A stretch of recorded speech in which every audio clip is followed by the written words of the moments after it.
Ceux-ci agissent pour éviter des morts. Celui-là a sur la conscience 100 000 morts. À Marseille, à Salon, à Aix-en-Provence, un peu partout dans les Bouches-du-Rhône. Le nom de ce grand responsable, c'est le Grand Saint-Antoine, un navire qui, en 1720, avait amené dans ses cargaisons la peste à Marseille.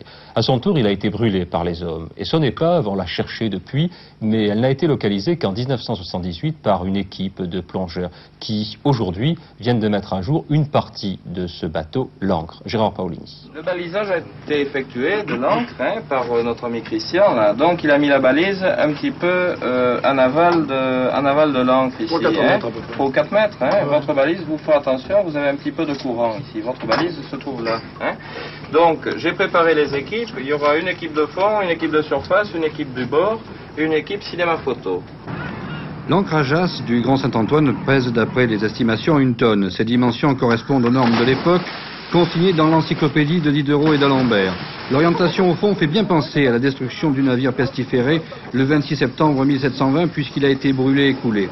Les vestiges du Grand Saint-Antoine sont donc rares car les hommes ont voulu faire expier les 100 000 morts de la peste. Il y a tout lieu de croire que l'épave découverte en 1978 est bien la sienne. Nous sommes allés essayer de gratter dans la matte de Posidonie qui recouvrait l'épave et nous avons trouvé effectivement une épave. Restait maintenant à dire si c'était oui ou non l'épave du Grand Saint-Antoine. Nous savions que le bateau avait embarqué en Méditerranée orientale 500 sacs de cendres qui lui servaient à la fois de lest et, pensons-nous, à la fois de matière pour dessécher la cale. Nous avons fait des prélèvements, ces prélèvements ont été analysés, il s'agissait bien de cendres. Et nous avons trouvé sur les blocs des trames de sacs. Et les ancres elles-mêmes pourront vous apporter des éléments supplémentaires?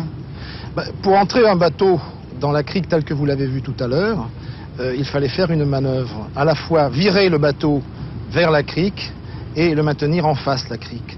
Or, la seule solution, c'est en même temps que l'on vire vers la crique, c'est dévirer et tenir raide sur les ancres. Et une fois que la manœuvre est effectuée, on largue l'ancre puisqu'elle n'a plus aucun intérêt. L'ancre débarquée au Cétravim sera exposée au Fort Saint-Nicolas dans une rétrospective de l'histoire du port phocéen de 600 ans avant Jésus-Christ jusqu'à 1939.